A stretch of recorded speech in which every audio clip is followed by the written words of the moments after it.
Welcome to my YouTube channel Saraswati commerce academy. तो friends, आज हम करने वाले हैं अपना अकाउंट का चैप्टर नंबर 10। ठीक है, हमारे आज का चैप्टर जो है बड़ा ही इंटरेस्टिंग चैप्टर है और बड़ा ही मेन टॉपिक भी है आज का ये हमारा। ठीक है, आज का जो हमारा टॉपिक रहने वाला है वो रहने वाला है जीएसटी के ऊपर। ठीक है, सबसे पहले तो आपको जीएसटी पता होनी चाहिए कि क्या होती है। ठीक है, जीएसटी एक टाइप का एक टैक्स होता है, इनडायरेक्ट टैक्स होता है। अब आप सोचोगे तो टैक्स वगैरह आ गया, बहुत मुश्किल सा चैप्टर है ये, बट ये कोई मुश्किल चैप्टर नहीं है, बहुत ही इजी चैप्टर है ये। ठीक है, और हम इसको 1 बाय 1 जो है स्टेप बाय स्टेप हम इसको करते चलेंगे। आपको भी ये चैप्टर जो है वो बहुत इजी लगने लग जाएगा। ठीक है, जो आज का जो हमारे चैप्टर का नेम है accounting for goods and services tax, आज हम इसके ऊपर डिस्कस करेंगे। आज का जो हमारा वीडियो सेशन रहने वाला है वो क्या रहेगा कि मीनिंग ऑफ जीएसटी क्या होता है, कौन कौन से ऐसे टैक्सेस हैं जिनको जीएसटी में मर्ज कर दिया है। ठीक है, जीएसटी में टैक्स रेट्स क्या होती हैं और इसके ऑब्जेक्टिव एंड एडवांटेजेस क्या क्या हैं, आज हम इसको डिस्कस करेंगे। ठीक है, नेक्स्ट वीडियो सेशन में हम करेंगे इसके जीएसटी के कौन कौन से टाइप्स होते हैं। ठीक है, और इसकी अकाउंटिंग प्रोसीजर जो है किस टाइप की होती है। आपको ये चैप्टर मैं यकीन दिलाती हूँ कि बहुत इंटरेस्टिंग भी लगेगा और बहुत इजी भी लगेगा। ठीक है, तो आप फ्रेंड्स आप इस वीडियो को पूरा देखिएगा और अगर आप चैनल पर न्यू है तो चैनल को आप प्लीज सब्सक्राइब कर दीजिएगा और अपने फ्रेंड सर्कल में इस वीडियो को जरूर शेयर कीजिएगा। तो चलिए डिस्कस करते हैं accounting for goods and services tax. Goods and services tax को हम क्या बोलते हैं? जीएसटी बोलते हैं। ठीक है, क्या बोलते हैं? जीएसटी। आप में से बहुत सारे बच्चों ने सुना भी होगा कि जीएसटी आ गया है। ठीक है, काफी टाइम हो गया अब तो इसको आए को, जीएसटी को। ठीक है, तो देखो पहले क्या था, पहले बहुत सारे टैक्सेस होते थे जो लगा दिए जाते थे। ठीक है, तो उसी में सभी लोग कंफ्यूज हुए रहते थे और वो बार बार टैक्स लगता रहता था। तो जो गुड्स की वैल्यू होती थी वो बहुत ज्यादा हो जाती थी। तो गवर्नमेंट ने क्या सोचा, नहीं भाई ये तो बहुत ज्यादा इसकी वैल्यू होने लग गई है, तो हम क्या करते हैं पूरे नेशन के अंदर एक ही टैक्स लगा लेते हैं। आप चाहे तो यहाँ पे सामान खरीद लो, चाहे आप इंडिया के किसी भी उसमें चले जाओ, किसी भी स्टेट में चले जाओ, आपको वो गुड्स जो है उतने रुपए की ही मिलेगी। ठीक है, क्योंकि वहां पे जीएसटी की जो रेट है वो बिल्कुल सेम मिलेगी। ठीक है, अगर आप मान लो आप अपने शहर से, ठीक है, कोई भी टेलीफोन वगैरह खरीदते हो या कोई मोबाइल फोन खरीदते हो तो आपको टैक्स अपने वहां से भी इतना ही देना पड़ेगा, या आप इंडिया के किसी भी कोने में चले जाओ तो आपको वहां भी टैक्स उतना ही देना पड़ेगा। तो इसीलिए वन नेशन वन टैक्स का इसको नाम दे दिया गया। तो इसकी डेफिनेशन देखते हैं, मीनिंग देखते हैं इसका। जीएसटी, जीएसटी का मतलब क्या होता है? Goods and service tax. Goods and service tax is an indirect tax. अब आप सोचोगे कि ये इनडायरेक्ट टैक्स क्या होता है। अब मैं आपको बताऊं डायरेक्ट टैक्स और इनडायरेक्ट टैक्स के बारे में। डायरेक्ट टैक्स तो वो होता है जो टैक्स जिसके ऊपर लगाया जाता है वो पर्सन ही उसको पे करता है। ठीक है, वो तो है डायरेक्ट टैक्स। जैसे कि फॉर एग्जाम्पल मैं आपको एक एग्जाम्पल देती हूँ कि जैसे कि लोगों की इनकम के ऊपर टैक्स लगता है और वो टैक्स पे कौन करता है? कोई दूसरा बंदा तो नहीं पे करता ना, आके कोई दूसरा पर्सन तो नहीं पे करता। कौन पे करता है? वो खुद वो पर्सन पे करता है जिसकी इनकम के ऊपर वो टैक्स लगता है। ठीक है, और इस तरीके से हमारे पास ये है इनडायरेक्ट टैक्स। इनडायरेक्ट टैक्स वो होता है जो लगता तो किसी और के ऊपर है, ठीक है, और उसको पे कौन करता है? कोई दूसरा पर्सन पे करता है। ठीक है, मान लो एक सेलर ने कोई भी गुड्स खरीद ली, ठीक है, जब तो उसने पे कर दिया, ठीक है, बट बाद में उसका जो लास्ट में हम कह सकते हैं कि उसको बियर कौन करेगा उस कॉस्ट को, यानी कि वो जीएसटी के टैक्स को पे कौन करेगा? वो कस्टमर पे करेगा उस टैक्स को। तो इसको हम बोलते हैं इनडायरेक्ट टैक्स, जो लगता किसी और के ऊपर है और पे कोई और करता है। तो GST is an indirect tax levied on the supply of goods. Supply of goods का क्या मतलब है, यानी कि ये कब लगता है? लिवाइड का मतलब कि कब लगता है? सप्लाई ऑफ गुड्स, यानी कि जब हम गुड्स को सेल करते हैं तब ये जो टैक्स है वो लगता है। गुड्स को सेल करते हैं या कोई भी सर्विसेज प्रोवाइड करते हैं तब हमारे ऊपर ये टैक्स लगता है। जीएसटी इनडायरेक्ट टैक्स है और ये लगता कब है? जब हम गुड्स की सप्लाई या फिर सर्विसेज देते हैं। It is a nationwide tax, यानी कि एक नेशन वाइड टैक्स है sing to unify several indirect taxes. यानी कि इसमें क्या होता था कि बहुत सारे पहले क्या होते थे? इनडायरेक्ट टैक्सेस होते थे। अब उन सभी को रिमूव करके एक टैक्स बना दिया गया और ये कौन से प्रिंसिपल पर बेस्ड है? One nation one tax. One nation one tax के ऊपर ये बेस्ड है, यानी कि पूरे नेशन के अंदर, पूरे इंडिया के अंदर यही जो टैक्स है वो अप्लाई होता है। ठीक है, तो ये तो था, हमने इसके इसकी डेफिनेशन कर ली है कि जीएसटी एक इनडायरेक्ट टैक्स होता है और ये गुड्स की सप्लाई पे लगता है, ठीक है। और इसमें वन नेशन वन टैक्स का इसमें नाम दे दिया। अब नेक्स्ट है जीएसटी जो एक्ट है, यानी कि गुड्स एंड सर्विस टैक्स जो एक्ट है वो कब पास हुआ? इन द पार्लियामेंट, पार्लियामेंट में ये पास हुआ, ठीक है। कब, किस डेट को? 24 मार्च 2017, ठीक है। 24 मार्च 2017 को ये पार्लियामेंट में पास हुआ, ठीक है। पार्लियामेंट का मतलब कि संसद में ये पास हुआ। नेक्स्ट आता है हमारे पास इट केम इनटू इफेक्ट, यानी कि सही में ये अप्लाई कब हुआ, कब सारे बिजनेस में आया ये? 1 जुलाई 2017, ये आपकी मेन डेट है, ठीक है, कि जीएसटी कब इफेक्ट में आया? 1 जुलाई 2017। अब देखो उससे पहले क्या होता था, बहुत सारे टैक्सेस जो हैं वो हमारी स्टेट गवर्नमेंट लगाती थी, यानी कि जिस भी स्टेट में हम रह रहे हैं, जहां से हम सामान खरीदेंगे वहां से अलग टैक्स लगता था। पूरी सेंट्रल लेवल की जो बॉडी होती है वो अलग से टैक्स लगाती थी, ठीक है। तो उसीलिए हमने क्या कर दिया, मर्ज कर दिया, टैक्स मर्ज इनटू जीएसटी। अब देखो सबसे पहले तो सेंट्रल लेवल टैक्सेस जो हैं मर्ज कर दिए जीएसटी के अंदर। क्या क्या टैक्सेस होते थे जो पूरे सेंट्रल लेवल पे लगते थे? एक्साइज ड्यूटी होती थी, custom duty, service tax, central sales tax.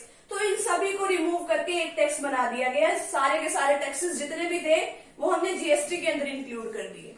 इसी तरीके से हमारे पास स्टेट लेवल पे भी, जब स्टेट लेवल पे सामान आता था तो और अलग अलग टैक्स लगते थे। परचेज टैक्स हो गया, वेट हो गया, लग्जरी टैक्स हो गया, टैक्सेस और लॉटरी हो गया। तो ये सारे टैक्स भी हमने मर्ज करके, यानी कि इकट्ठे करके किसमें डाल दिए? जीएसटी के अंदर डाल दिए, ठीक है। और अब सभी की जो रेट है वो एक ही है, 0%, 5%, 12%, 18%, 28%। तो ये सब तो है हमारी टैक्स की रेट्स, ठीक है। यानी कि यहाँ तक का ही हमें रेट दे रखी है कि इतने % जो है जीएसटी की जो रेट है वो लग सकती है। हम इसके बारे में भी डिस्कस करने वाले हैं। नेक्स्ट हम लोगों को दे रखा है GST is paid on purchase of goods. अब देखो कोई भी सेलर है, वो सेलर कब बनेगा? पहले तो उसको गुड्स को परचेज करना पड़ेगा ना, ठीक है। तो परचेज करते टाइम गुड्स या किसी सर्विसेज को, तो वो क्या करता है? वो पे करता है जीएसटी को। और फिर वो कलेक्ट कब कर लेता है? जब वो उन गुड्स को जो उसने खरीदी है, जब वो सेल कर देता है अपने कस्टमर को, तब उसको वो मतलब कि जो टैक्स है वो मिल जाता है। मैं आपको एक बात बताऊं, ये जो टैक्स वगैरह है वो सेलर जो है अपने पास नहीं रखता। ये जो टैक्स है वो सीधा किसको जाता है? इकट्ठा होके वो चला जाता है गवर्नमेंट के पास, ठीक है। गवर्नमेंट के पास ही चला जाता है। ये तो जो सेलर होते हैं वो तो अपना प्रॉफिट मार्जिन, जितने रुपए की भी गुड्स हैं, जीएसटी की रेट्स तो अलग होती है जो मैंने आपको बताया, 0%, 5%, 12%, जितने भी परसेंटेज की रेट से लगता है उतने % गवर्नमेंट के पास चला जाता है ये, ठीक है। और जो बाकी जो प्रॉफिट बचता है ये कौन, किसके पास जाता है? ये जाता है हमारे सेलर के पास, ठीक है। तो अब मैं इसमें बता रही हूँ कि जीएसटी जो है हम परचेज करते हुए तो हम उसको पे करते हैं, यानी कि जो हमारा सेलर है वो पे करता है कब? जब वो अपनी गुड्स एंड सर्विसेज को खरीदता है, ठीक है, यानी कि बाय करता है। और कलेक्ट कब कर लेता है? फ्रॉम कस्टमर, कस्टमर से कलेक्ट कर लेता है किस टाइम पे? सेल के टाइम पे, ठीक है, sales of goods and services, ठीक है। अब इसमें देखने वाली बात क्या है? जीएसटी जो पे किया जाता है, जब भी हम जीएसटी को पे करते हैं तो उसको हम क्या बोलते हैं? Term as input GST. क्या बोलते हैं? जब भी जीएसटी को पे किया जाता है तो उसको बोलते हैं इनपुट जीएसटी, यानी कि जब भी कोई चीज परचेज करी जाती है तो उस एंट्री में क्या आएगा? इनपुट जीएसटी, ठीक है। इस सेट ऑफ अगेंस्ट जीएसटी, यानी कि कब, कैसे इसको सेट ऑफ किया जाता है? यानी कि हमारे ऊपर इसका जो हम इसको बियर नहीं करते, कोई कस्टमर बियर करता है इस जीएसटी को, यानी कि जब ये सेट ऑफ किया जाता है तो उसको, यानी कि सेल के टाइम पे हम कह सकते हैं, सेल के टाइम पे हमें वो वापस मिल जाता है तो उसको हम क्या बोलते हैं? Output GST. परचेज के टाइम पे हमारे पास आएगा इनपुट जीएसटी और सेल के टाइम पे हमारे पास आएगा आउटपुट जीएसटी, ठीक है। जीएसटी जो पे किया जाता है परचेज के टाइम पे, मतलब कि परचेज के टाइम पे जो पे किया जाता है उसको हम इनपुट जीएसटी तो बोलते हैं, बट वो हमारे जो सेलर के लिए वो कॉस्ट नहीं होती। कॉस्ट क्यों नहीं होती? वो इसलिए नहीं होती क्योंकि लास्ट में उसका जो एक्सपेंस है वो कस्टमर बियर करता है, वो सेलर थोड़ी ना बियर करता है, यानी कि वो तो उसके पास चला जाता है वो जो, ठीक है।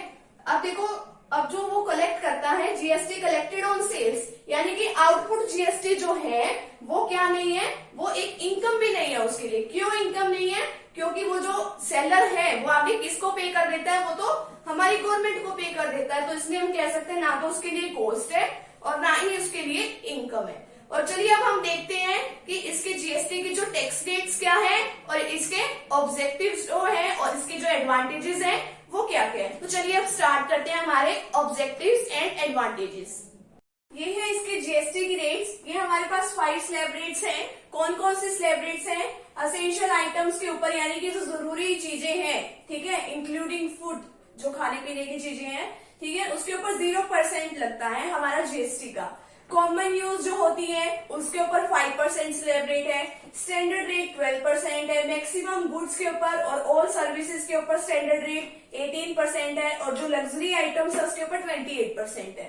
तो ये जो है आपकी 5 स्लैब रेट्स अभी तक तो इतनी सी ही दे रखी है, 0, 5, 12, 18 एंड 28। अभी इसके आगे कोई भी जो है इससे ज्यादा मतलब कि जीएसटी जो है नहीं लगा सकता, ठीक है। ये आपके क्वेश्चन में भी गिवन होगी जब आप क्वेश्चन को सॉल्व करोगे, ठीक है।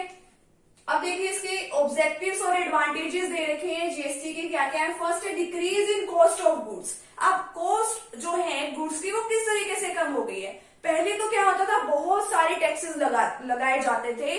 सेंट्रल अलग लेवल के टैक्स लगाता था, स्टेट अलग लेवल के टैक्स लगाता था। जैसे कि कोई भी गुड्स को मैन्युफैक्चर किया जाता था तो सेंट्रल जो उसपे सेंट्रल लेवल पे टैक्स लग जाता था, एक्साइज ड्यूटी वगैरह। इसी तरीके से स्टेट में आता था वो गुड्स को प्रोड्यूस करके, ठीक है, तो उसके ऊपर वेट लग जाता था। तो बहुत सारे टैक्स के ऊपर टैक्स लगाए जाते थे। तो उसको क्या बोलते थे? कास्केडिंग इफेक्ट बोलते थे, यानी कि बार बार जिसके ऊपर टैक्स लगाया जाता है। अब तो एक ही टैक्स है, तो अब एक ही टैक्स हो गया तो बार बार टैक्स लगेगा नहीं, तो उसकी वजह से इसकी जो कॉस्ट जो है यानी कि कोई भी गुड्स की, तो वो कम आती है।